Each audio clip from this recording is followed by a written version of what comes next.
ॐ विश्वं दर्पणदृश्यमाननगरी तुल्यन्निजान्तर्गतं पश्यन्नात्मनि मायया बहिरिवोद्भूतं यथा निद्रया यस्साक्षात् कुरुते प्रबोधसमये स्वात्मानमेवाद्वयं तस्मै श्रीगुरुमूर्तये नमः इदं श्रीदक्षिणामूर्तये बीजस्यान्तरिवाङ्कुरो जगदिदं प्राङ्निर्विकल्पं पुनः मायाकल्पितदेशकालकलना वैचित्रचित्रीकृतं मायावीव विजृम्भयत्यभिमः योगी वयस्वेच्छया तस्मै श्रीगुरुमूर्तये नमः इदं श्रीदक्षिणामूर्तये तस्मै श्रीगुरुमूर्तये नमः इदं श्रीदक्षिणामूर्तये ॐ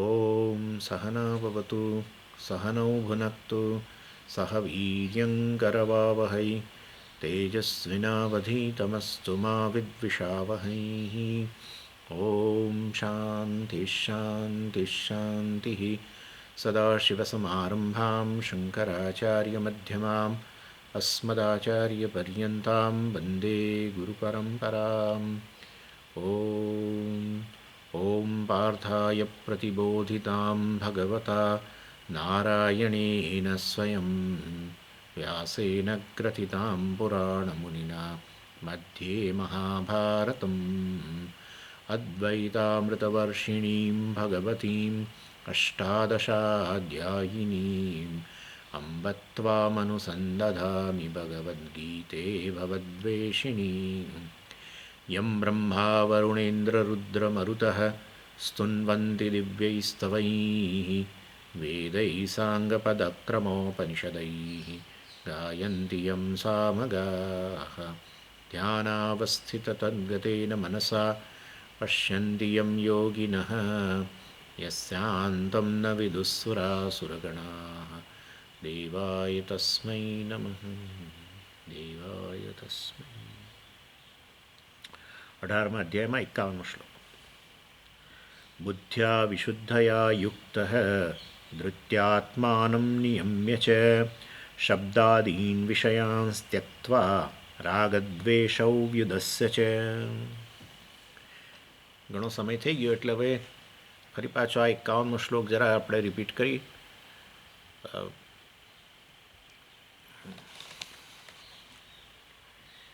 એટલે 18મા અધ્યાયના ભગવદ્ ગીતાની અંદર આ બધો સમરી ચાલી રહી છે સમરી અને સમરી જે છે એની અંદર બે વસ્તુ હોય સમરીમાં 18 મતલબ ભગવદ્ ગીતાની સમરીમાં શું હોય બે વિષયો છે એનો પાછો ફરી થોડો ઘણો એનો પરામર્શ થતો હોય એક છે કર્મયોગ ને બીજો જ્ઞાનયોગ અને કર્મયોગ જે છે એ પણ ભગવાને 18મા અધ્યાયમાં 3 વાર અહીં સમરી આપી જુદી જુદી રીતે અને જ્ઞાનયોગની સમરી પણ 2 વાર આપી છે જ્ઞાનયોગની પહેલાં સમરી જે આપી એ 13મા શ્લોકથી માંડીને 17મા શ્લોક સુધી આપી અને જેમાં આ વસ્તુ પર પેલો ભાર આપવામાં આવ્યો કે શાસ્ત્રનું યોગ્ય અધ્યયન કરવું જોઈએ સિસ્ટમેટિક વ્યવસ્થિત રીતે અધ્યયન શાસ્ત્રનું કરવું જ જોઈએ અને એને કારણે જ વાસ્તવની અંદર વ્યક્તિને જ્ઞાન પ્રાપ્ત થાય છે અને કોની પાસે કરવું જોઈએ આચાર્ય પાસે જે આચાર્ય આ શાસ્ત્રના શબ્દોનો યોગ્ય સંદર્ભમાં યોગ્ય અર્થ કરવા માટે શક્તિમાન છે નહીં તો બહુ ગૂંચવાડો ઉત્પન્ન થાય એવું જ છે એટલે ગૂંચવાડો એટલે શું કે પછી આપણને આત્મજ્ઞાન ન થાય એટલે આચાર્ય જે છે એમને પોતાને પણ આ શબ્દો શાસ્ત્રના શબ્દોથી પોતાને જ્ઞાન થયેલું હોવું જોઈએ તો પછી અન્યને પણ એ જ શબ્દોનો યોગ્ય સંદર્ભમાં એવી રીતે અર્થ કરીને અન્યને પણ જ્ઞાન પ્રદાન કરી શકે અને તો પછી જ્ઞાન થાય એટલે 13થી 17મા શ્લોકમાં ભગવાને જ્ઞાનયોગની સમરી આ રીતે આપી કે આવું શાસ્ત્રનું યથાયોગ્ય શ્રવણ વગેરે આ તે બધું કરવું જોઈએ સિસ્ટમેટિક સ્ટડી કરવી જોઈએ આચાર્ય પાસે વગેરે એટલે ખાસ કરીને શ્રવણ ત્યાં હાઇલાઇટ કરવામાં આવ્યું અને મેં કહ્યું પ્રમાણે જ્ઞાનયોગની ફરી સમરી હવે ભગવાન આપી રહ્યા છે અને એમાં ભગવાન હવે અહીં અત્યારે નિધિધ્યાસનની વાત કરીએ છીએ જ્ઞાનયોગમાં શ્રવણ મનન નિધિધ્યાસનમ હોય 13થી 17મા શ્લોકમાં ભગવાને આ શ્રવણની વાત કરી એટલે મનન ગણી લેવાનું એની સાથે જ અને હવે આ 50થી 55 શ્લોકની અંદર ફરી જ્ઞાનયોગની સમરી આપે છે અને એમાં મુખ્યત્વે ભાર નિધિધ્યાસન પર આપે છે. અને આપણે આ વસ્તુની ચર્ચા ગઈ વખતે મતલબ ગયા શ્લોકમાં કરેલી જ છે, પણ છતાં એકવાર હવે આ નિધિધ્યાસનમ વિશે આપણે ફરી થોડીક ચર્ચા કરી લઈએ. જુઓ, મુખ્ય પ્રયોજન જે છે ને આ નિધિધ્યાસનમ, એ જ્ઞાનને આત્મસાત કરવા માટે છે. એટલે નિધિધ્યાસનમથી તમે જ્ઞાન પ્રાપ્ત ન કરી શકો. જ્ઞાન પ્રાપ્તિ માટે તો શ્રવણ જ છે. નિધિધ્યાસનમથી જ્ઞાનની યથાર્થતા ન તપાસી શકો. જ્ઞાન યથાર્થ છે કે નહીં હું ચેક કરું, એ કશું થઈ શકે નહીં નિધિધ્યાસનમથી. નિધિધ્યાસનમ કેવળ આ જ્ઞાન પ્રાપ્ત થયેલું છે, શ્રવણ મનનથી જે બુદ્ધિમાં આપણે ભેગું થયું છે, એ આપણને કામ નથી લાગતું. એવું જ કહીએ છીએ ને આપણે, સ્વામીજી આ બધું સાંભળેલું છે ખરું, પણ કોણ જાણે પરિસ્થિતિમાં કામ નથી લાગતું, એવું કહીએ છીએ આપણે. એટલે કામ નથી લાગતું એટલે પછી એના એ જ પ્રકારનો ભય ને શોક ને એની એ જ બધી માથાકૂટો, ફરિયાદો ના તે બધું ચાલુ એને શોક, એને કારણે આપણે ભલે ને શાસ્ત્ર કહેતું કે આ જ્ઞાન પ્રાપ્ત કરી અભયમાં પ્રતિષ્ઠિત થઈ જાય, ભય જતો રહે, પણ આપણા જીવનમાં ભય એવો ને એવો જોવા મળે છે. ભલે એક બાજુ જ્ઞાન પણ છે અને બીજી બાજુ ભય છે, તો આવું તો ના હોય. જ્ઞાનથી તો અભયતા મળવી જોઈએ, પણ નથી મળી. એનો અર્થ એવો થયો કે હજુ આ જ્ઞાન આત્મસાત થયું નથી. એટલે નિધિધ્યાસનનું કામ જે છે એ જ્ઞાનને આત્મસાત કરીને જ્ઞાનનું ફળ જે છે અભયતા વગેરે એ પ્રદાન કરાવવાનું છે. અને એમ નિધિધ્યાસનમાં જે છે મુખ્યત્વે આપણે કહ્યું પ્રમાણે આ જે ઉપદેશ આચાર્ય પાસેથી જે પ્રાપ્ત કર્યો શ્રવણ વગેરે દ્વારા, એમાં જ રમણ કરવાનું છે. એટલે આચાર્ય પાસેથી પ્રાપ્ત થયેલું જ્ઞાન રહેલું જ છે અંદર, એની અંદર જ વધારે ને વધારે રમણ કરવું, એની અંદર જ આપણા ચિત્તને પરોવવું એ ઉપદેશની અંદર, તો પછી ધીરે ધીરે આત્મસાત થાય. એ હંમેશા હું તો પેલું ઉદાહરણ આપતો હોઉં છું કે ગુલાબજાંબુ જે છે એને તમારે પેલી ચાસણીમાં ડુબાડવું પડે, તો પછી આખો જે ગુલાબજાંબુ છે એમાં અંદર બહાર મતલબ એના કણની અંદર પેલું વ્યાપી જાય ચાસણી ખાંડ, તો જ ગળપણ લાગે, નહીં તો ન લાગે. એટલે એવી ને એવી રીતે આપણા વ્યક્તિત્વની અંદર આ આત્મજ્ઞાન પ્રસરી જવું જોઈએ. અર્થાત અહંકારના જુદા જુદા જે પાસાઓ છે એની અંદર આપણો આ સ્પર્શ થવો જોઈએ એનો. પણ એટલે એના માટે મનને સતત એમાં પરવવું પડે, જેમ પેલા ગુલાબજાંબુને પેલામાં ડુબાડવું પડે ચાસણીમાં, એવી રીતે. અને એના માટે થઈને વાસ્તવમાં નિધિધ્યાસન કામ કરતું હોય છે. અને સાથે સાથે આપણે જોયું હતું, અને મેં બીજું પણ ઉદાહરણ તમને આપ્યું હતું, કદાચ તમને યાદ હોય તો, કે દાખલા તરીકે દૂધ હોય, ચા હોય, કોફી હોય વગેરે, એની અંદર તમે ખાંડ નાખો, પછી તમે હલાવો નહીં તો આખા એ ગ્લાસની અંદર કણમાં પેલી ખાંડ વ્યાપે નહીં. એટલે ખાંડ છે ખરી ને છતાંય મોળું, સમજી ગયા? આ દૂધ મોળું લાગે, ખાંડ પેલી ચા મોળી લાગે, ખાંડ હોવા છતાંય, કારણ કે પેલું હલાવવાનું કામ કર્યું નથી, એક રસ કરવાનું એનું કામ જે છે આપણે એ કર્યું નથી. કણમાં વ્યાપી જાય એના માટે એને હલાવવું પડે, એ કર્યું નથી. બસ એવું જ છે. ખાંડ આવીને પડેલી તો છે, આચાર્યએ ખાંડ આપી અને આપણા મનની અંદર આવીને પડેલી છે, શ્રવણ મનન થઈ ચૂક્યું છે, ખાંડ અંદર છે ખરી, પણ આપણા વ્યક્તિત્વમાં પ્રસરેલી નથી. એટલે આ નિધિધ્યાસનમ રૂપી ચમચીથી હલાવવા દ્વારા આવું ગણવાનું, આવું નિધિધ્યાસનમથી હલાવવાનું, એટલે એના દ્વારા આપણા વ્યક્તિત્વમાં વસ્તુ પ્રસરી જાય. અર્થાત હું કોણ છું એ વસ્તુની બિલકુલ સ્પષ્ટતા આવી જાય, તો પછી અભયતા ને બધું આવે ધીરે ધીરે. નહીં તો આ જ્ઞાન હોય હું બ્રહ્મ છું એવું અંદર જ્ઞાન છે, પણ છતાંય વાસ્તવમાં હું બ્રહ્મ નથી એવું, એ પાછા હું જીવ છું એવું કહીશ, મતલબ પ્રસર્યું નથી હજુ, આપણો અહંકાર એનાથી પ્રસર્યો નથી ખરેખર. તો જીવ પણ નહીં તો બાકાત થઈ જાય. ચાલો, એનીવે, એટલે આ નિધિધ્યાસનમનો આ મુખ્યત્વે કાર્ય છે. અને આ નિધિધ્યાસનમ કેવી રીતે થાય હવે એ પ્રશ્ન આવે છે. મેં પહેલાં તમને કહ્યું કે નિધિધ્યાસનનું પ્રયોજન શું છે. નિધિધ્યાસનમ હવે જે છે એ કેવી રીતે થાય એની હવે ચર્ચા કરીએ. તો વાસ્તવની અંદર તમે બે પ્રકારના આમ તો નિધિધ્યાસનમ છે, સમાધિ અભ્યાસ અને બ્રહ્માભ્યાસ. અત્યારે ભગવાનજી હવે નિધિધ્યાસનની ચર્ચા કરવાના છે, આ સમાધિ અભ્યાસ સ્વરૂપ નિધિધ્યાસન છે. પણ એ સિવાય મેં બ્રહ્માભ્યાસ નિધિધ્યાસનની ચર્ચા પણ પહેલાં આપણે ઘણી થઈ ચૂકેલી છે. મુખ્યત્વે બ્રહ્માભ્યાસ નિધિધ્યાસનમ જે છે આમ તો યોગ વાસિષ્ઠમાં આ કહેલું છે, અને પછી પંચદશીમાં વિદ્યારણ્ય સ્વામી એનો ઉલ્લેખ કર્યો 7મા અધ્યાયમાં.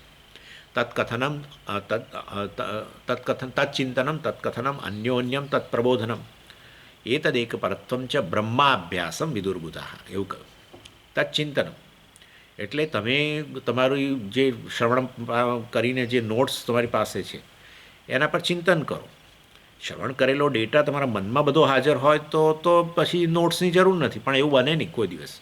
હવેના બધા આપણા લોકોના ચિત્ત ક્લેશવાળા હોય છે, બહુ જ ક્લેશ બધો જાત જાતનો. એના કારણે ચિત્તમાં કશું ટકતું નથી. ક્લેશ એ છે ને અગ્નિ સમાન છે, એ કશાને ટકવા ન દે. જેમ પેલો નીચે અગ્નિ રાખ્યો હોય ને પેલા તવાની અંદર રહેલું પાણી ટકે જ નહીં. તમે ગમે એટલું આમ છંટકાવ કરો તરત જ ઉડી જાય. એવી રીતે જ્ઞાને ઉડી જ જાય છે. આમ સાંભળીએ ત્યારે બધું સમજાણ ખરું, પણ જેવા બહાર નીકળ્યા એની સાથે મન એટલું બધા ક્લેશથી ભરાઈ ગયું કે પેલું જ્ઞાન તો ક્યાં ઉડી ગયું. એટલે એનો અર્થ એવો થયો કે આપણે પોતાને કંઈ જે નોટ્સ વગેરે બનાવી હોય તો એ લઈને બેસવું ને એના પર ચિંતન કરવું. અને અર્થાત હું આત્મા કેવી રીતે છું, હું નિત્ય છું, શુદ્ધ છું વગેરે વગેરે, એ બધું આપણે અસંગ છું. હું ચૈતન્ય છું, માટે ચૈતન્ય જે છે એ શુદ્ધ જ હોય. ચૈતન્યમાં અશુદ્ધિ હોય તો પછી મને ખબર પડવી જોઈએ કે ચૈતન્યમાં અશુદ્ધિ છે. અર્થાત મને ખબર પડે તો એ વાસ્તવની અંદર જ્ઞાનનો વિષય બને. ચૈતન્ય અશુદ્ધ છે એવું કેવી રીતે કહેવાય? તો તમે અશુદ્ધિના તમને જાણકારી હોવી જોઈએ. ચૈતન્યમાં અશુદ્ધિ, આત્મામાં અશુદ્ધિ.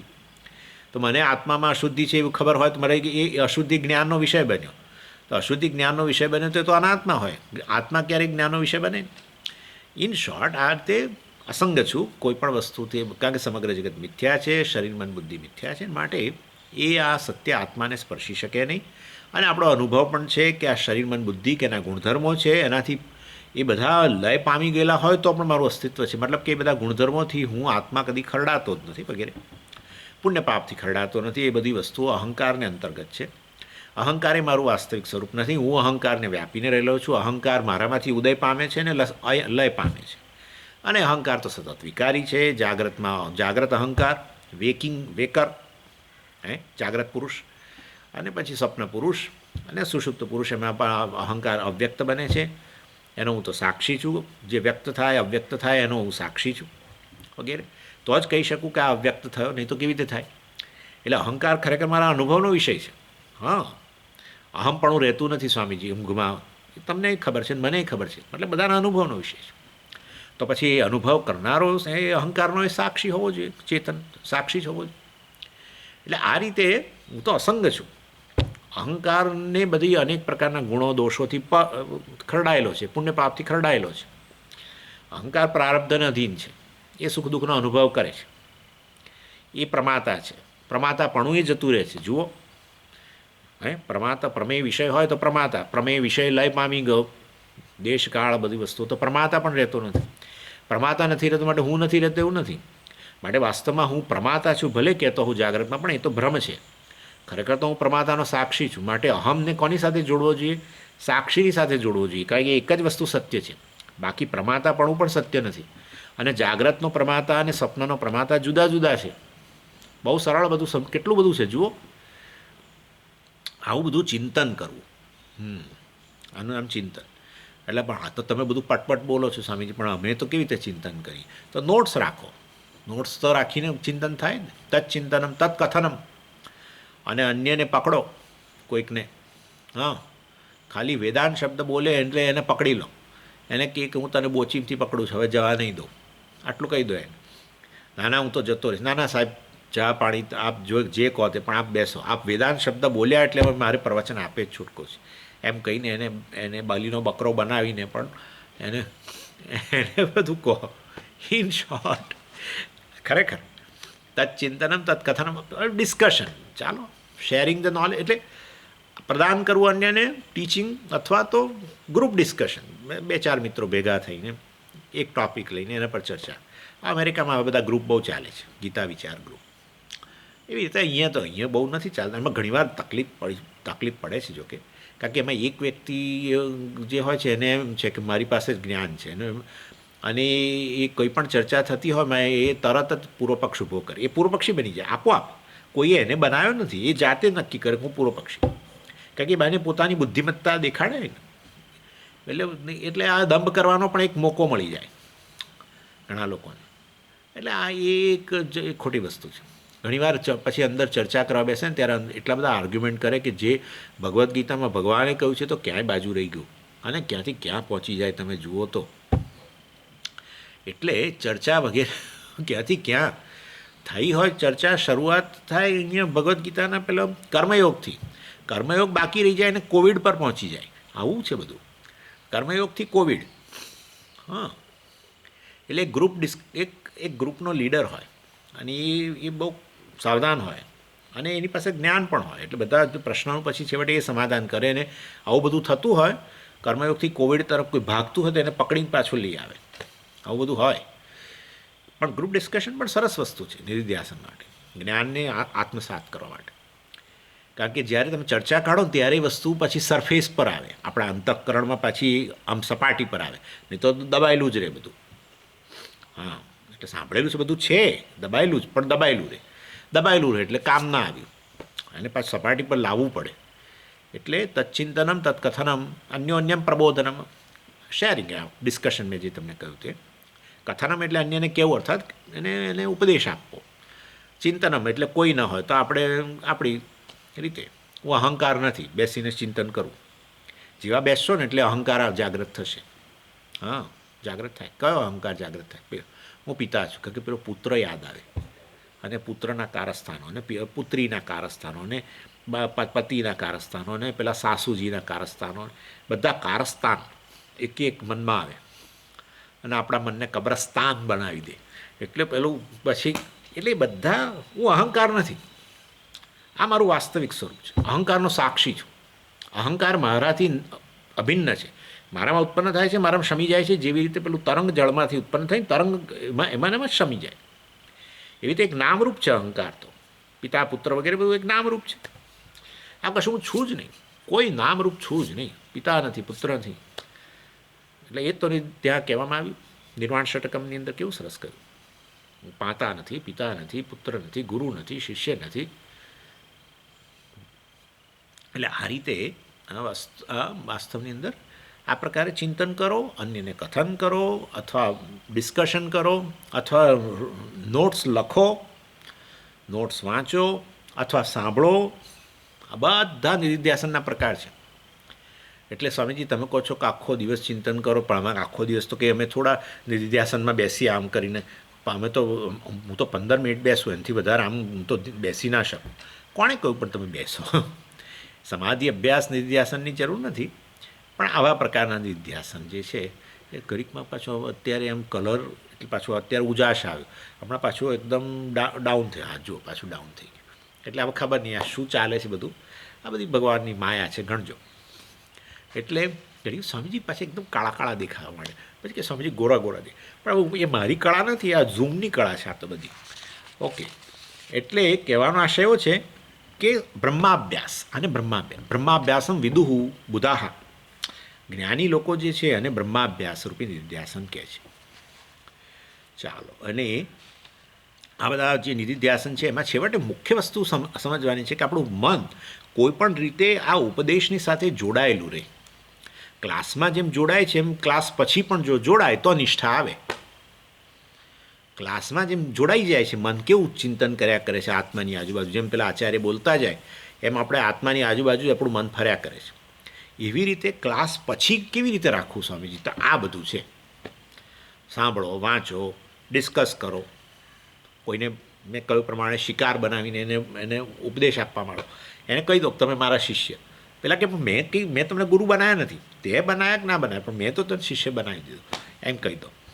ચાલો, એનીવે, એટલે વાસ્તવની અંદર આ પ્રકારે મતલબ મન આપણું એની અંદર આ ટીચિંગ, આ ઉપદેશની અંદર રહેવું જોઈએ. અને એના માટે કોઈ ફિઝિકલ શરીરનું અમુક પ્રકારની સ્થિતિ હોવી જોઈએ, ધ્યાનની મુદ્રા હોવી જોઈએ. નિધિધ્યાસન કહ્યું એટલે આત્મધ્યાન માટે ધ્યાનની મુદ્રામાં જ આ બધું બેસીને કરવાનું, ચિંતન કરવાનું ને બધું, એવું કંઈ જરૂરી નથી. અને પદ્માસનમાં બેસવું ને આ કરવું ને તે કરવું ને એ કશું જરૂર નથી. એનીવે, એટલે આ રીતે વાસ્તવની અંદર આ બ્રહ્માભ્યાસ રૂપી નિધિધ્યાસન. અને એ બીજું મેં નિધિધ્યાસનનો જે પ્રકાર કર્યો, જે ભગવાન અહીંયા ચર્ચા કરવાના છે, એ છે સમાધિ અભ્યાસ. સમાધિ અભ્યાસ આવ્યો એટલે પેલી યોગની વાત આવી ગઈ. કારણ કે સમાધિ શબ્દ જે લોકો એનો છે ભગવાને વાપર્યો જ છે. છઠ્ઠા અધ્યાયમાં. અને ત્યાં એ જ છે, છઠ્ઠા અધ્યાયમાં જે ભગવાને વાપર્યું છે ને ધ્યાન, છઠ્ઠા અધ્યાયમાં ધ્યાન જે કહ્યું છે ને એ નિધિધ્યાસન સમાધિ અભ્યાસ રૂપ નિધિધ્યાસન છે. એનીવે, એટલે એમાં વાસ્તવની અંદર તો પછી બધી વસ્તુઓ આવી. યોગની વાત આવી એટલે પેલું અષ્ટાંગ યોગ આવ્યું, એટલે યમ નિયમ કાઢી નાખો, એના સિવાયની બધી વસ્તુ આવી. આસન પહેલું, અને તે ભગવાને કહ્યું શુચૌ દેશે પ્રતિષ્ઠાપ્ય સ્થિરમ આસનમ આત્મન. હા, એક એવો સુંદર પ્રદેશ, નિર્જન પ્રદેશ હોય, થોડું ચોખ્ખો હોય, એમાં જઈને બેસો. પણ ક્ષમા પર બેસવું એ પાછું કહ્યું. એ આસન કેવું હોવું જોઈએ જેના પર હું બેસું એ પણ કહ્યું. શરીરની સ્થિતિ કેવી હોવી જોઈએ એ ભગવાને કહ્યું. સમમકાય શિરોગ્રીવમ ધારયન અચલમ સ્થિર ના સંપ્રેક્ષ નાસિકાગ્રમ સ્વમ. તમારી બંને આંખો જે છે આ નાકની ટોચ પર લાવી દો, બંને આંખમાંથી ધ્યાન અહીંયા કરો. એવું સંપ્રેક્ષ નાસિકા અગ્રમ દિશસ્ય અનવલોકયન. પેલા ડાફોળિયા ના મારશો, આમ આંખો ખોલી કોણ આવ્યું, બધું કોણ આવ્યું, એ બધું ના કરશો. એમ દિશસ્ય અનવલોકયન, આ બધી દિશાઓમાં અવલોકન અર્થાત, અને આ રીતે આંખો બંધ રાખી, આ તે બધું, એટલે બધું પછી આવ્યું. આસન વગેરે જે છે એની વાત બધી આવી. આસન, પ્રાણાયામ, પ્રત્યાહાર, ધારણા, ધ્યાન, સમાધિ, એ વસ્તુ અહીંયા પણ ભગવાન હવે કહે છે. ટૂંક વાક્ય છે. હવે તો આ તો સાર છે ને. છઠ્ઠા અધ્યાયમાં બધું બહુ વિસ્તારથી થયું બધું. ભગવાન અહીંયા જ જે એના જ્ઞાનયોગ નિધિધ્યાસનના રૂપમાં જે કહી રહ્યા છે અહીંયા 50 થી 55 શ્લોકમાં, એ તો ટૂંકમાં, ત્યાં આખો અધ્યાય, છઠ્ઠો અધ્યાય. એનીવે, એટલે વાસ્તવની અંદર તો પછી પણ તમે આ બે પ્રકારના નિધિધ્યાસન કેમ કહો છો? આ પેલું બહુ સરસ છે, હરતા ફરતા બસ, અને સિંગો ખાતા ખાતા આમથી આમ ફરતા ફરતા હું તો કરી શકું ને, આમ આત્મધ્યાન કરી જ શકો, બધું કરી શકો, બધું કરી શકો, ખાતા ખાતા કરી શકો. એ તો એટલા માટે તો પહેલાં બોલવામાં આવે છે બ્રહ્માર્પણમ બ્રહ્મ હવિ, એના માટે તો બોલવામાં આવે છે. તો પછી આ બેસાડીને કરવાની વાત જવા દો.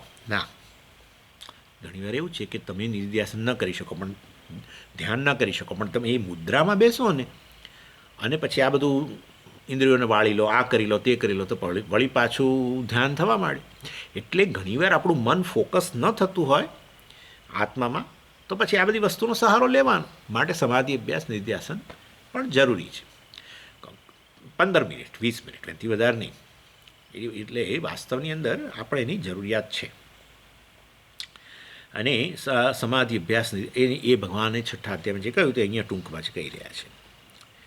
અને અહીંયા આપણા બાહ્ય વ્યક્તિત્વના જે વિવિધ પાસા જે છે એના પર પણ ધ્યાન આપવામાં આવે છે. અને મુખ્યત્વે ત્યાં પતંજલિ યોગની અંદર તો યોગશાસ્ત્રમાં તો આ 6 સ્ટેપ બતાવ્યા. યમ નિયમ તો જનરલ વસ્તુ છે, પરંતુ આસન, પ્રાણાયામ, પ્રત્યાહાર, ધારણા, ધ્યાન અને સમાધિ, અને એ જ વસ્તુઓ ભગવાન અહીંયા આપણા આત્મધ્યાન માટે પણ આ 6-6ની જરૂર છે. માટે આ નિધિધ્યાસન જે છે, કે આ આત્મધ્યાન જે છે એને સમાધિ અભ્યાસ નિધિધ્યાસન કહે છે. આસન નોટ તો અમે તમને પહેલાં જ કહી દીધો કે એક એવી શરીરની એવી સ્થિતિ હોવી જોઈએ આત્મધ્યાન કરતી વખતે કે વારે વારે બદલવું ન પડે. એવી રીતે બેસવું. 15 મિનિટ દરમિયાન પાછું 5 વાર આપણે આમથી આમ પગ કરવા પડે, હાથ કરવા પડે, તો પછી કે આત્મધ્યાન થાય નહીં. એટલે એવી સ્થિતિ, શરીરની સ્થિતિ 15 મિનિટ માટે એવી સ્થિતિમાં બેસો. ખુરશીમાં બેસો, નીચે ન બેસાય તો ખુરશીમાં બેસો. અમે નીચે 15 મિનિટ તો ના જ બેસા સાંભળી પલાઠીવાળી, તો કોણ કહે તમને બેસો?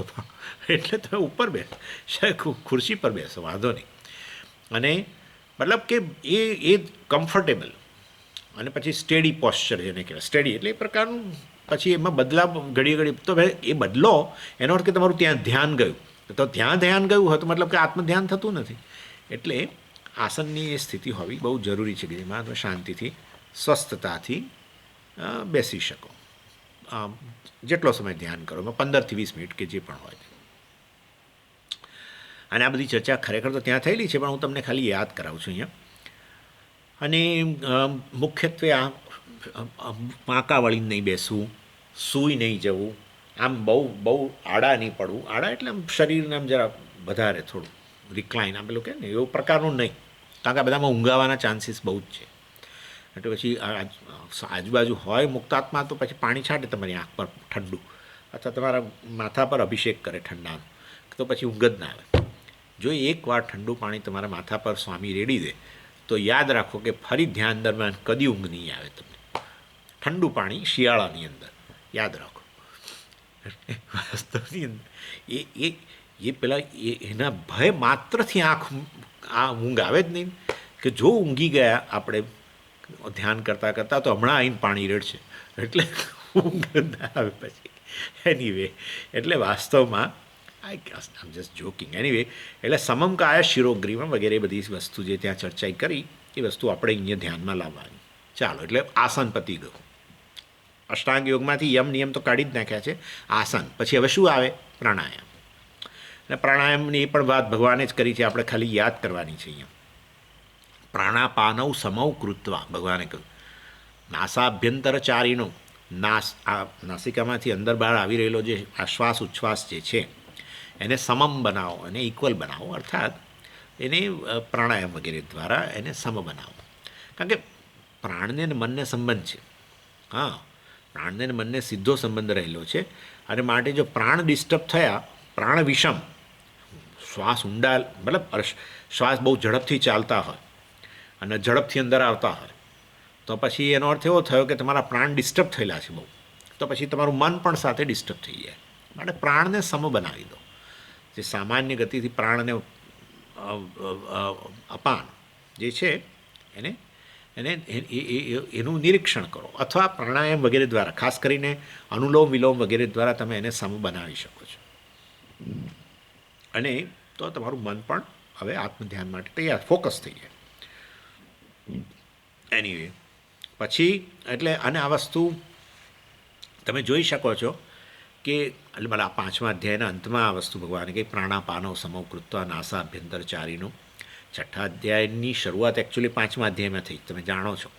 છેલ્લા 3 શ્લોકો જે છે એમાં ભગવાને આ 6ઠા અધ્યાયની ધ્યાન યોગની ભૂમિકા ત્યાં બાંધેલી. અને એમાં 27મો શ્લોક છે 5મા અધ્યાયનો. એમાં ભગવાને કહ્યું, સ્પર્શાન કૃત્વા બહિર્બાહ્યાન ચક્ષુષૈવાંતરે ભ્રુવોઃ પ્રાણાપાનૌ સમૌ કૃત્વા નાસાભ્યંતરચારીનો. અર્થાત આપણું બ્રીધિંગ નોર્મલ હોવું જોઈએ. બસ નોર્મલ એટલે તમે સમજી ગયા છો, જે સ્વાભાવિક રીતે ચાલી રહ્યા છે, પ્રાણ અને અપાન, શ્વાસ અને ઉચ્છ્વાસ સ્વાભાવિક ચાલી રહ્યા છે, બસ એ સ્થિતિ હોવી જોઈએ. ઝડપ પણ નહીં ને અતિ ધીમા પણ નહીં ને વગેરે વગેરે.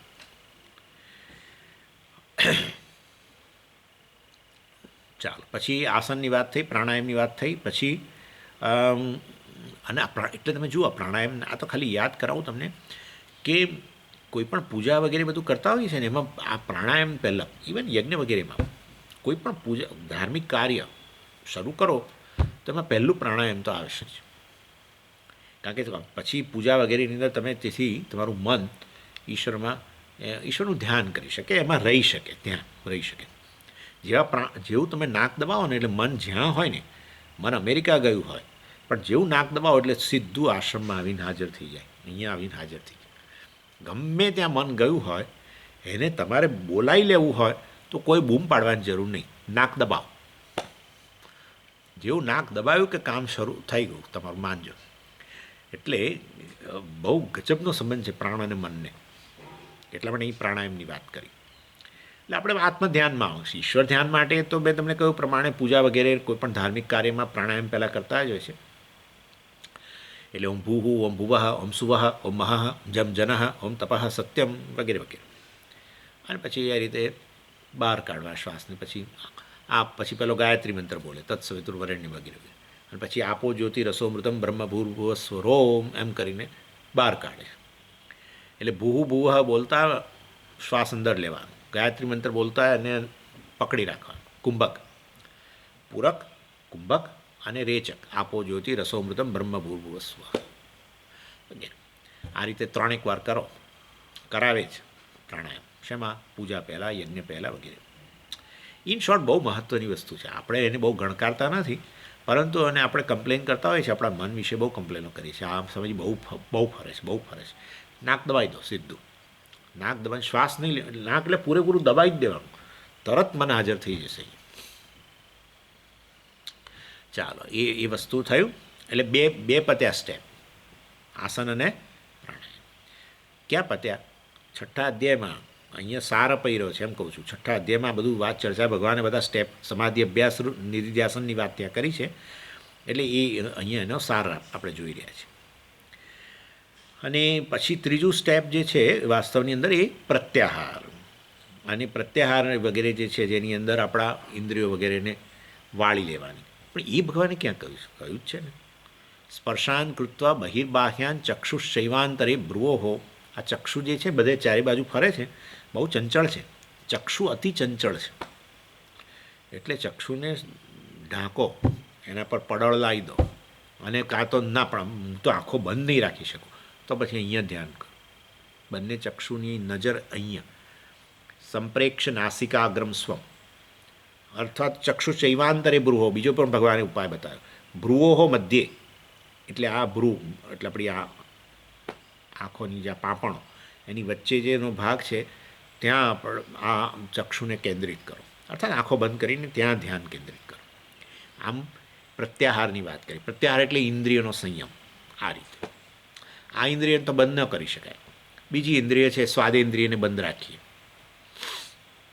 નાસિકા અને કાન તો ખુલ્લા રહેવાના છે. કોઈ ગંધ આવશે તો આપોઆપ ગંધનો અનુભવ થાય, કે કંઈક અવાજ હોય, કૂતરા બિલાડાનો અવાજ આવતો હોય તો એ તો અંદર સંભળાય. એટલે એ બધું કંઈ બંધ કરવાની જરૂર નથી. પણ જે બીજી ઇન્દ્રિયો છે એમ ઇન્દ્રિયોને વાળી લો, ભગવાન એ કહ્યું. અને આ થયું. અને પેલું પણ ગણી શકો, સ્પર્શાન કૃત્વા બહિર્બાહ્યાન. હા, દાખલા કે અંતઃકરણને આપણે ઇન્દ્રિય કહીએ. ચાલો, અંતઃકરણ ઇન્દ્રિય જ છે. એકાદશ ઇન્દ્રિયાણી ભગવાને કહ્યું. એકાદશ ઇન્દ્રિયાણી દશૈકમ ચ, ભગવાન કહે છે. ઇન્દ્રિયાણી દશ એકમ એટલે એકાદશ. ઇન્દ્રિયો 11 ક્યાંથી થઈ? ભગવાનને ગણતા નથી આવડતું, ગણિત નથી આવડતું. ગણિત અમે આપણું સારું એના કરતાં. કેમ?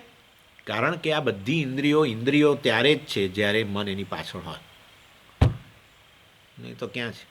આંખની પાછળ મન નથી તો આંખ ઇન્દ્રિય નથી ભાઈ. હા, આંખ જોઈ જ ના શકે ને, ભલે મારી આંખ તમારી સામે હોય છતાંય આંખ નથી જોતી જો મન એની પાછળ ના હોય તો. માટે મન તો ઇન્દ્રિયની ઇન્દ્રિય છે. ચક્ષુનું ચક્ષુ મન, ચક્ષુનું ચક્ષુ આપણે આત્મા કહીએ છીએ, અત્યારે ચર્ચા નથી કરવી, એ ના લાવશો મનના. એટલે વાસ્તવની અંદર આ બધી ઇન્દ્રિયોની પાછળ આ તો હોવું જ જોઈએ. પણ એ તો સમજી જ્ઞાનેન્દ્રિયો. કર્મેન્દ્રિયોની પાછળ મન જોઈએ. હા હા, પહેલાં મનથી આદેશ આવે, પેલું પકડ એટલે પછી હાથ જાય ત્યાં, વગેરે વગેરે. મન આદેશ આપે પગને, ચાલો, એટલે પાછળથી શરૂ થાય કામ. ઇન શોર્ટ, શરીર મન છેવટે કંટ્રોલ કરે છે. એનીવે, એટલે મનનું પણ નિયમન, ખાલી ઇન્દ્રિયનું નિયમન નહીં, મનનું પણ નિયમન, એ પણ પ્રત્યાહાર કહી શકાય, દમ કહી શકાય આપણે. એટલે આ રીતે એ ભગવાને કહ્યું સ્પર્શાન કૃત્વા બહિર્બાહ્યાન. આ બાહ્ય વિષયોને બહાર રાખ, બહાર રહેલી વસ્તુને બહાર રાખ. કેમ ભાઈ બહાર રહેલાને બહાર રાખવાનું? કારણ કે બહાર રહેલું તો બહાર જ છે સ્વામીજી. બહાર રહેલાને બહાર રાખવાનું કેમ કહે છે ભગવાન? ના, જે બહાર છે એ બધું અંદર પણ છે, માટે કહ્યું ભગવાન. જે બહાર છે એ અંદર છે, અને માટે જગતનો કેટલોક ભાગ બહાર તો છે જ છે, પણ અંદરે છે. આપણા આખું ફેમિલી આપણું અંદર ફરે છે બહાર એ લોકો, પણ અંદર ફરે છે. જેવા ધ્યાન કરવા બેઠા કે તરત જ બધા હાજર. અરે ભાઈ, પણ તમારી નથી જરૂર, મારે ભગવાનની જરૂર છે, ભગવાનનું ધ્યાન કરવું છે. તમે બધા હટો. એ હટાવવા પડે, એમને મનમાંથી કાઢવા પડે, બહાર મૂકી દેવાના. કેવી રીતે મૂકીએ અમે? એની પદ્ધતિ છે, એની એક પદ્ધતિ છે. કેવી પદ્ધતિ છે? હું ધ્યાન કરાવતો હતો, એટલે વાયા ધ્યાન. ઓકે, વાયા ધ્યાન. એટલે આ રીતે વાસ્તવની અંદર એ બધા પ્રત્યેની અપેક્ષાઓ અત્યારે છોડી દેવાની. આટલું. એ બધાઓની પ્રત્યેની આપણે અપેક્ષાઓ જે છે ને, એને કારણે એ લોકો ફર્યા કરે છે મનમાં. પેલા એ આમ ના કર્યું, આ મારા વહુ છે, મારું માન નથી જાળવતા, ફલાણું નથી કરતા, આ પેલું નથી કરતું. આ મારા પતિદેવે આટલા વર્ષો થયા પણ કોઈ એમને બોલવાના ઠેકાણા નથી. બરાબર, છોકરાનું ઠેકાણું નથી. પેલા ફલાણી છોકરીએ કોઈ જાણે ક્યાં ફરે છે, ફલાણું ઠેકાણું, બધા અંદર. એટલે બહાર કાઢો.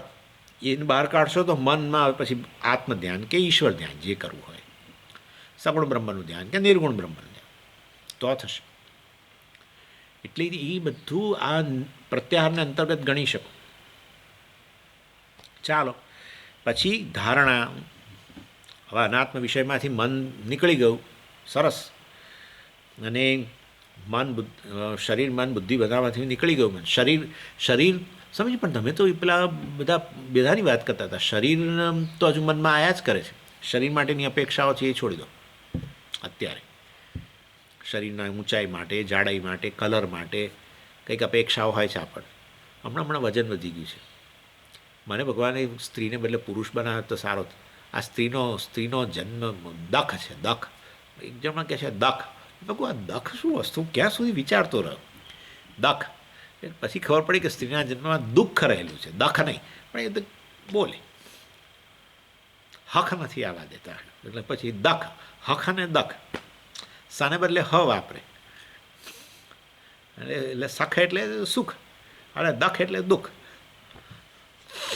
ઇન શોર્ટ કહેવાનો આશય એટલો છે કે આ શરીર માટે બહુ અપેક્ષાઓ છે.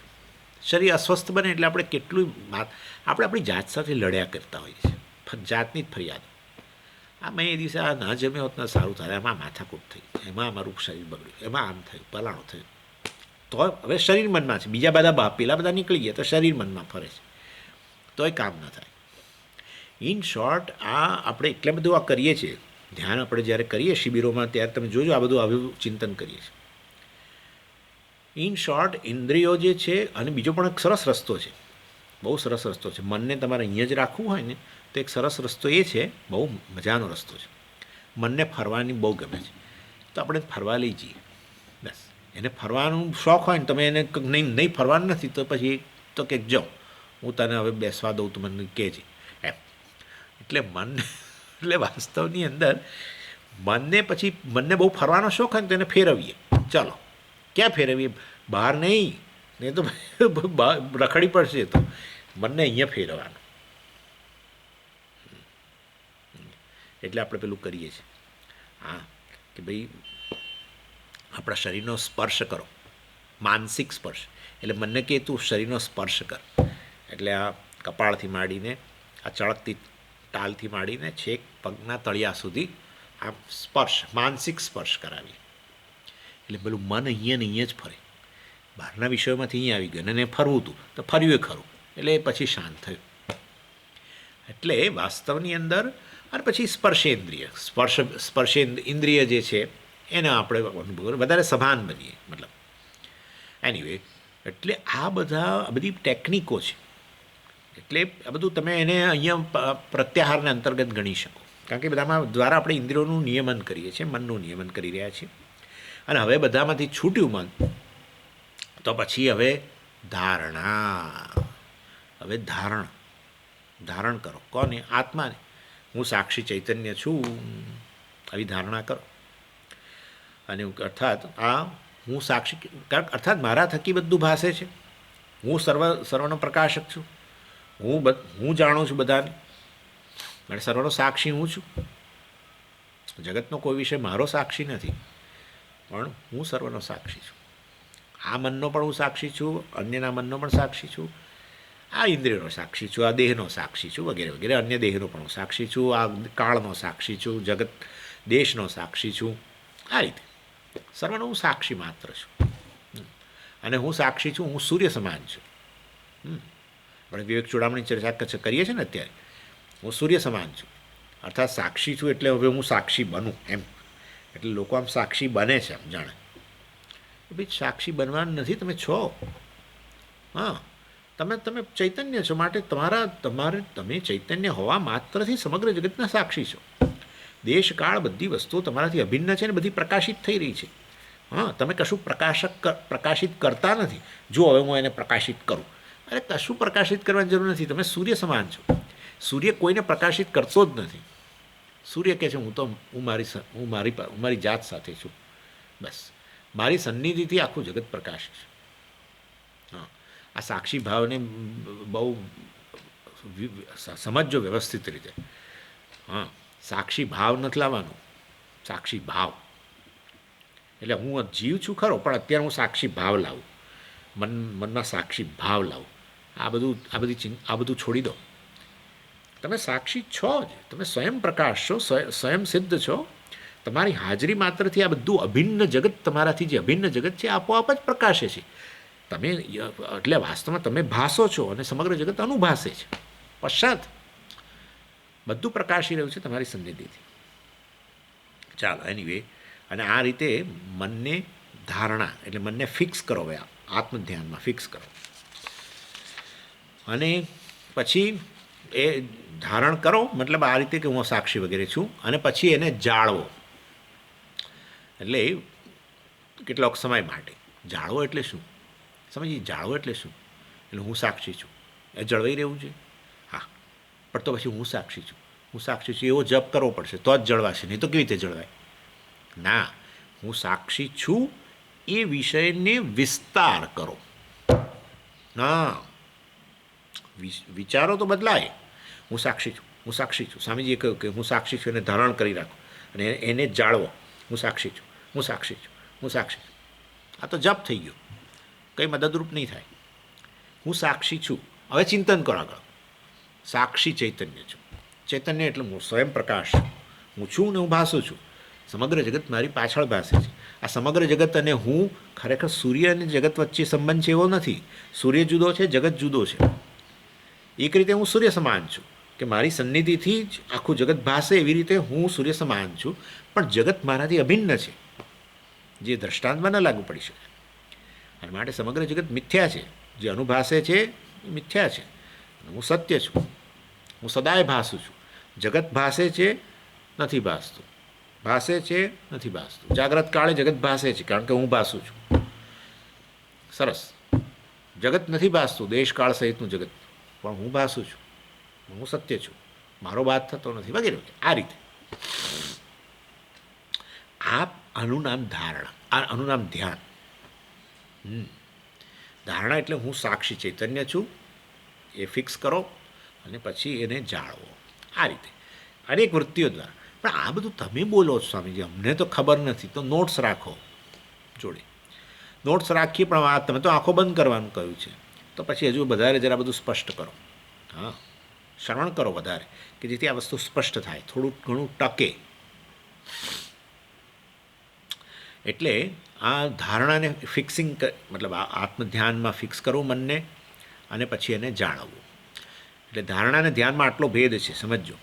ધારણામાં મનને આ આત્મામાં ફિક્સ કરવું, હું સાક્ષી છું એ વસ્તુમાં ફિક્સ કરવું, અને પછી ધ્યાન અર્થાત એને જાળવવું. એની અંદર એકમાં ફિક્સિંગ, એકમાં રિટેઇનિંગ એમ કહી શકાય, જાળવવું.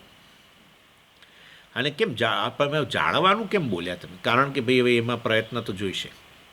મન છે ને પેલું માકડા જેવું છે. મન માકડું કે દોડી જ જાય બહાર. એટલે પેલું બાળક જેવું દોડે, ચારે બાજુ દોડે. અને સરસ હેલ્ધી માઇન્ડ છે ને. માકડું એક જગ્યાએ બેઠેલું રહે ને તો માદું કહેવાય, ચોક્કસ. માકડું દોડતું હોય, કૂદાકૂદ કરતું હોય, પેલા ઘણીવાર પેલા હોય છે કુરકુરિયાઓ પણ, નાના નાના કૂતરા હોય ને એ બેસે નહીં શાંતિ. મોટા કૂતરાઓ થોડા ઠરેલ કદાચ, પણ આ નાના ના બેસે, કૂદાકૂદ કરતા, હેલ્ધી. પણ એવું કૂતરું જે કૂદાકૂદ કરતું હતું, જે એક જગ્યાએ બેઠેલું રહે, તમે બોલાવો તો ઊભું ના થાય ને બધું હોય, માનું કે કંઈક ગરબડ છે. એટલે એવી રીતે મન પણ આવું છે. સ્વસ્થ મન હોય દોડ કરે, કૂદાકૂદ. અસ્વસ્થ મન હોય ને એ બિચારું માદું મન. અસ્વસ્થ એટલે માદું. માદી વ્યક્તિ કશું ના કરે, બેઠેલી રહે. તમે કેમ આજ ઊભા નથી થતા? હવે પેલામાંથી પેલા પલંગમાંથી ઊભા કેમ નથી થતા? શું થયું એમ પૂછીએ આપણે. નહીં તો ફટ લઈને ઊભા થઈ જાય, ફટ લઈને. અને બેસે જ નહીં ને. આપણે કંઈક બેસો શાંતિમાં, બેસે જ નહીં. પણ આજે બેઠેલા ને બેઠેલા રહે છે, અથવા સૂતા જ રહે છે, તો આપણે તરત પૂછીએ શું કંઈક ગરબડ લાગે છે. એવું છે. કેમ તમે આ બધું બોલો છો? કારણ કે તમે તમારા મનનો તિરસ્કાર ન કરો. તમે આવું જ કરો છો. સ્વામીજી મન મારું બહુ ફરે છે, કોઈ બહુ ખરાબ છે. કશું ખરાબ નથી, સ્વસ્થ છે. સ્વસ્થ મન છે તમારું. એટલે મન પણ એને અત્યારે હવે અહીંયા આપણે કેન્દ્રિત કરવું છે. માટે ધારણા ધ્યાન, બસ આટલું જ. હવે આ વિષયનું ચિંતન કરાવવું છે અને એક ચેનલની અંદર મૂકવું છે આપણે. માટે આપણે અત્યારે આ ધારણા ધ્યાન એમાં પ્રયત્ન જોઈએ હવે. કારણ કે એને અહીંયા પેલા બાળકને બહાર દોડી જતું હોય તો મા એને પકડીને પોતાની પાસે જેમ લઈ આવે એના જેવું.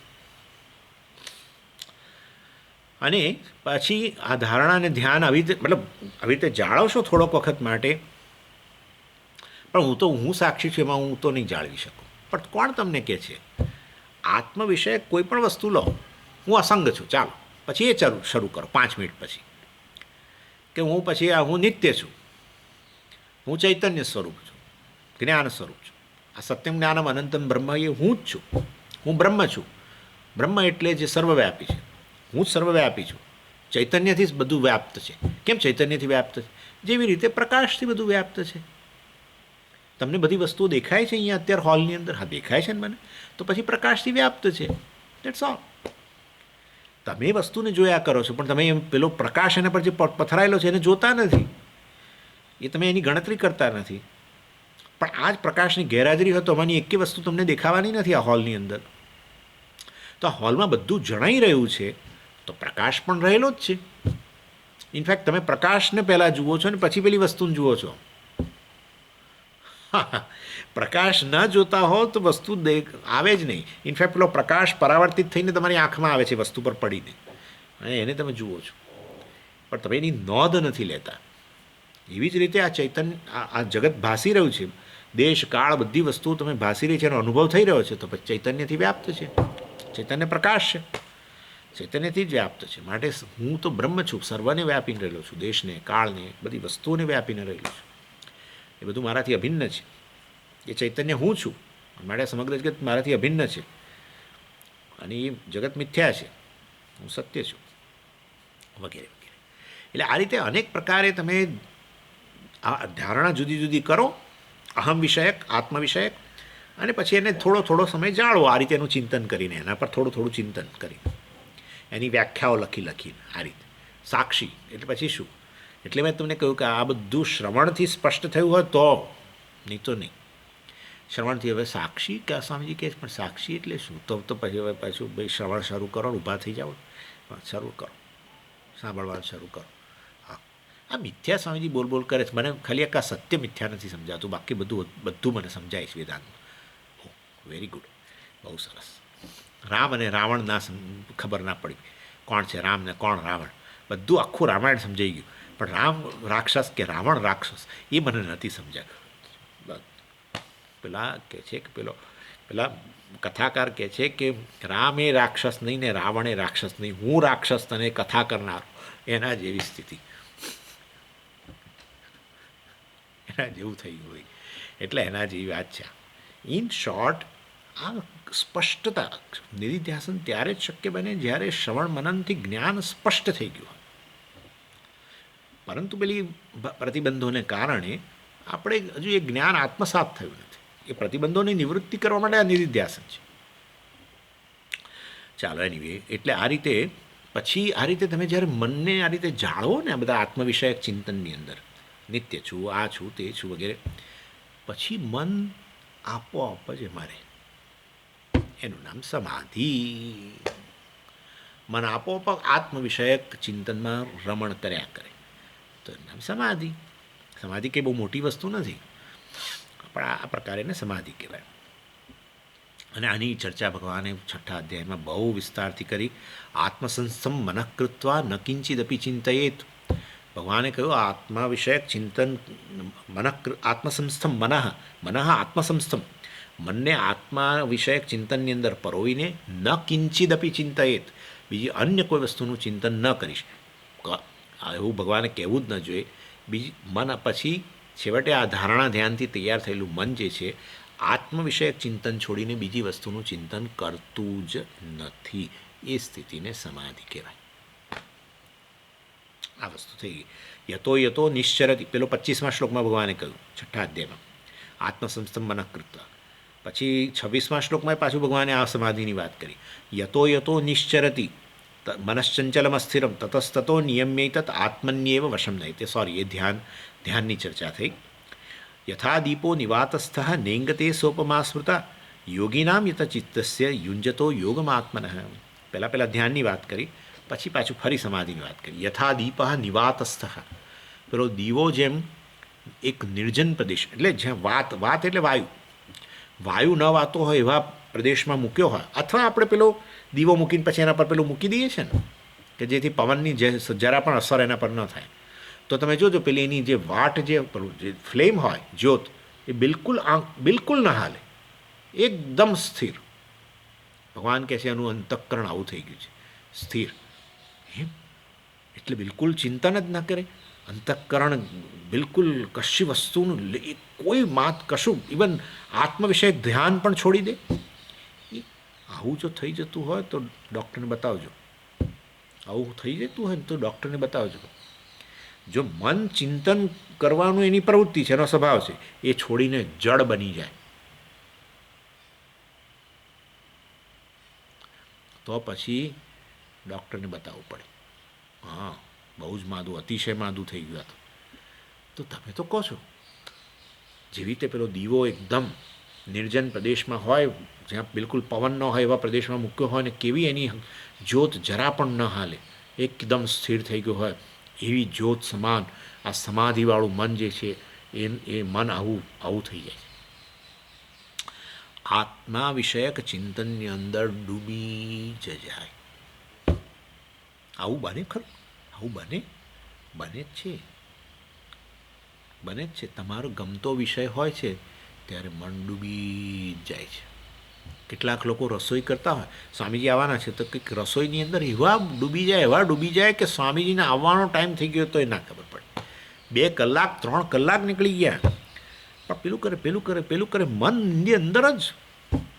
પછી એકદમ જોયું, હો સ્વામીજીને આવવાનો ટાઈમ થઈ ગયો, 7:30 થાય. દેશની સભાનતા, કાળની સભાનતા બધું જતું રહ્યું. સમાધિ. ઘણા લોકો વાંચવા બેસે તો આવું, ઘણા લોકો પેઇન્ટિંગ કરતા હોય ત્યારે આવું થઈ જતું હોય છે. ખાલી એ વિષય જ રહી જાય. હું એ વિષયનું ચિંતન કરનારો, અનુભવ કરનારો, સેવન કરનારો, એવી સભાનતાએ જતી રહે.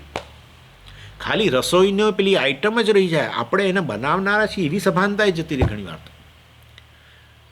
એટલે આપણો ગમતો વિષય હોય છે ને ત્યારે આપણું મન પૂરેપૂરું એમાં ડૂબી જાય. એ કેવળ વિષયથી જ મન વ્યાપ્ત થઈ જાય. પેલા પેઇન્ટિંગથી પેઇન્ટરનું મન એટલું બધું વ્યાપ્ત થઈ ગયું કે હું પેઇન્ટ કરનારો છું એ જતું રહે. એટલી હદ સુધી કે એને કહેવું પડે કે જરા પાછળ પથ્થર છે, ઠોકર લાગી જશે, જરા સાચવો, ફલાણું કરો. વાંચનારાને કહેવું પડે આપણે. વાંચવાનો પેલો વિષય એટલો બધો એને ગમી ગયો કે આખું મન એનું એ પેલી ડિટેક્ટિવ સ્ટોરીમાં છવાઈ ગયું એનાથી મન એનું. કહેવું પડે કે ભાઈ રાતના 3 વાગ્યા કાલ સવારે તારે જોબ પર જવાનું છે, સૂઈ જાવે. દેશકાળની સભાનતા જ્યારે જતી રહે અને વિષયથી જ તમારું મન છવાઈ જાય, એને કહેવાય, મતલબ કે આ પેલો વિષયમાં ડૂબી ગયો, નિર્વિકલ્પક સમાધિ થઈ ગઈ. વિકલ્પ વિષયી ને વિષય એવો વિકલ્પ પણ ન રહ્યો.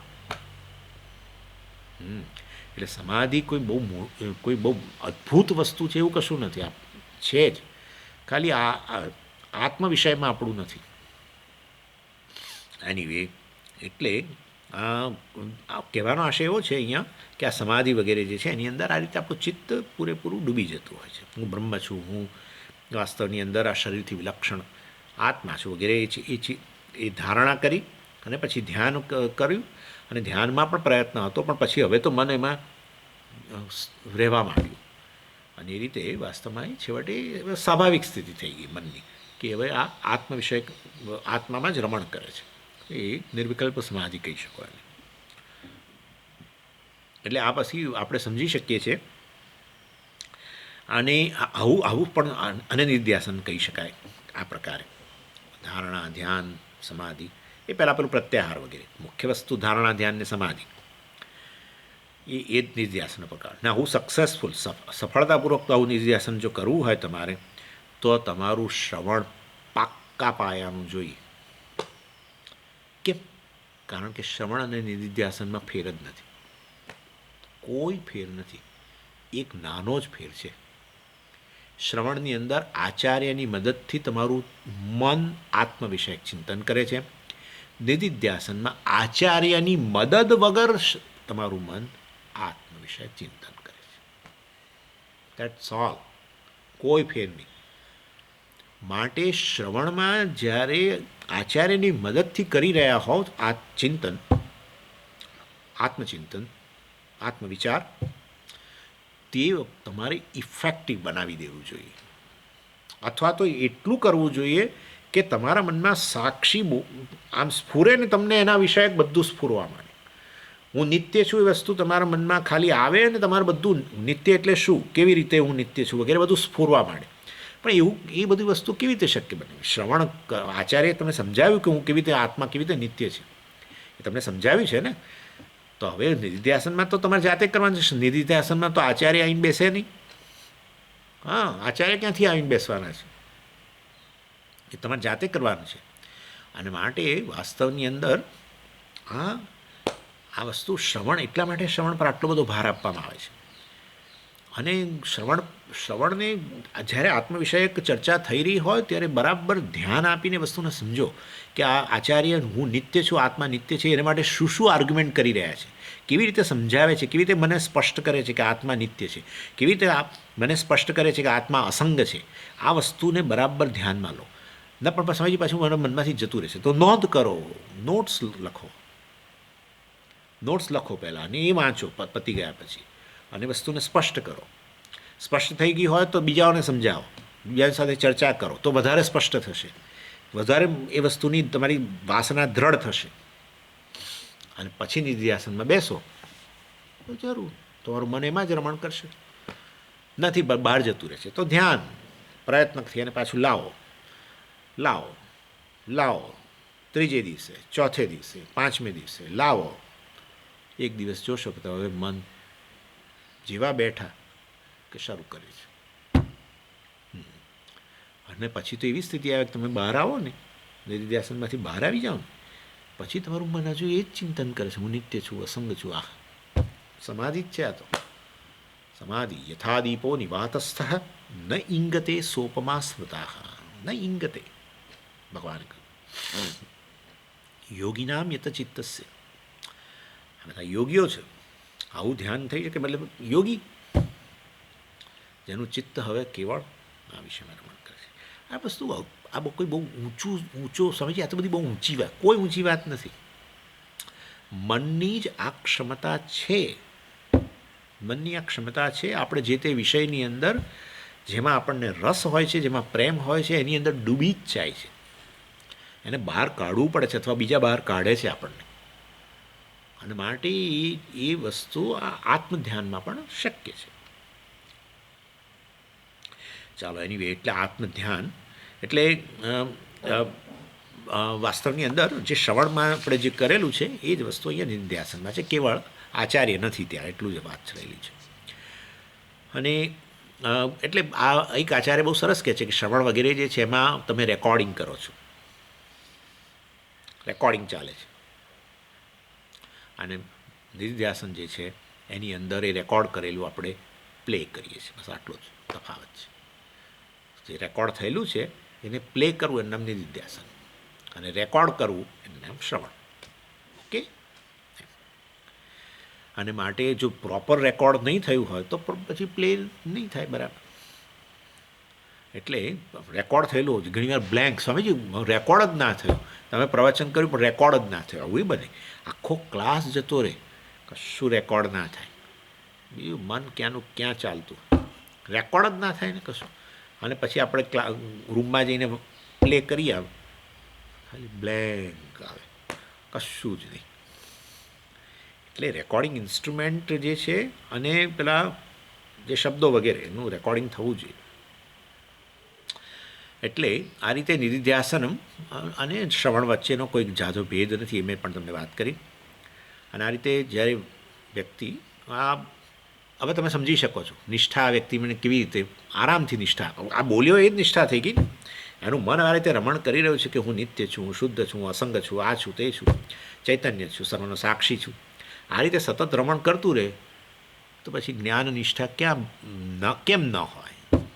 હા, પેલું જીવપણું જે પેલું એ પ્રતિબંધ હતો કે હું જીવ છું, આવો છું, તેવો છું, જગત સત્ય છે અને હું દેહ છું, આ બધા પ્રતિબંધો છે, એ બધા નિવૃત્ત થઈ ગયા. બસ જ્ઞાને જ્ઞાન ફળ આપ્યું. તો તો જ્ઞાન હવે પણ મને એ વસ્તુ રહી છે મારા, પણ તમે જ એના સાક્ષી છો. હું કશું ના કહી શકું, તમે જાતે કહી શકો, પણ છતાંય અમારે જાણવું હોય કે હું નિષ્ઠ થઈ ગયો છું આ જ્ઞાનમાં, તો કેવી રીતે ખબર પડે? બસ હવે તમને ભય ના હોય, તમે તમારી જાતને હજુ જીવ ના કહેતા હો, તમે તમારી જાતને એક વ્યક્તિ ન માનતા હો, તમે તમારી જાતને પિતા વગેરે ન કહેતા હો. પિતા કહો છતાં પણ તમે જાણો કે એ તો એક રોલ જ પ્લે કરું છું, કારણ કે પુત્ર આવ્યો છે મારી સામે અત્યારે, એટલે હું પિતા બન્યો છું, હું પિતા નથી. આવું તાત્કાલિક જો તમારા મનમાં આવતું હોય, હું તો ચૈતન્ય છું, સાક્ષી છું, આ અહંકાર પિતા છે, તો મતલબ કે તમે નિષ્ઠ થયા છો જ્ઞાનમાં, નકારી શકો છો. અહંકારને તમે નકારી શકતા હો સરળતાથી, તો માનો કે તમે નિષ્ઠા થઈ. અત્યારે અહંકાર નિષ્ઠ છું, અત્યારે તો અહંકારમાં નિષ્ઠ છું, હું જીવ છું, હું વ્યક્તિ છું, હું આવો છું, તેવો છું, હું સંન્યાસી છું, ફલાણો છું. એનાથી આગળ પણ હું છું ના, એ બધું મને ખબર નથી. હું મને તો આ ખબર છે, મારી ઓળખાણ આ છે, તો પછી અહંકાર નિષ્ઠ છું. નિધિધ્યાસનથી આત્મનિષ્ઠ બન્યા, અહંકારને મિથ્યા સમજ્યા. એટલે આ રીતે વ્યવહારની અંદર પછી અહંકાર આવવાનો જ છે, અને એ તો મિથ્યા અહંકાર, પછી તો મિથ્યા અહંકાર. પિતા પુત્ર ફલાણું ઠીકણું, માતા આ તે સંન્યાસી, જે પણ તમે ઓળખાણ આપો કે જે તમારા મનમાં આવે એ તમે જાણો છો એ મિથ્યા છે. એ તો આ પરિસ્થિતિને હિસાબે, પરિસ્થિતિમાં મારે આ પ્રકારે કે બ્રહ્મ કે આત્મા કશા પરિસ્થિતિમાં રિસ્પોન્સ ના આપે, આત્મા પુત્ર સાથે વ્યવહાર ન કરે, પિતા પુત્ર સાથે વ્યવહાર કરે. હા, સરળ છે આ તો સમજવું, વ્યવહાર છે આ માટે. વ્યવહારના સ્તરે છે, પણ હું વ્યવહારથી પર છું, અહંકાર નથી વગેરે. આનું નામ નિષ્ઠા. અને એના કારણે અંતઃકરણની અંદર પણ બહુ બધું પરિવર્તન થઈ જાય. આ બધા જે ઇસ્યુ હોય ને, હા, પિતા તરીકે કેટલો શોક હતો, બધો ગયો, કાંઈક પિતા જ નથી તો હું પછી ક્યાં શોક રહેવાનો છે. પુત્ર ના બદલાય, હા, આપણને એમ કે પુત્ર બદલાઈ જાય માટે હું પિતા તરીકે મારી સમસ્યાઓ જતી રહે, એ તો કલ્પના જવા જ દેજો.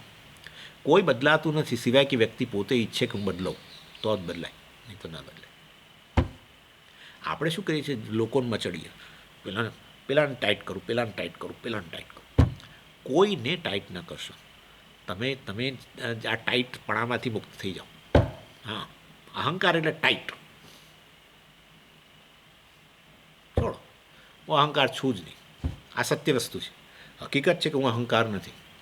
હું અહંકાર હોત અને એ સત્ય હોત તો પછી ક્યારેય એમાંથી હું મુક્ત ન થત, પણ તમે થઈ જાઓ છો, અહંકારમાંથી મુક્ત થાઓ છો, માટે તમે અહંકાર નથી. અહંકારની ગેરહાજરીમાં તમારું અસ્તિત્વ છે, માટે તમે અહંકાર નથી.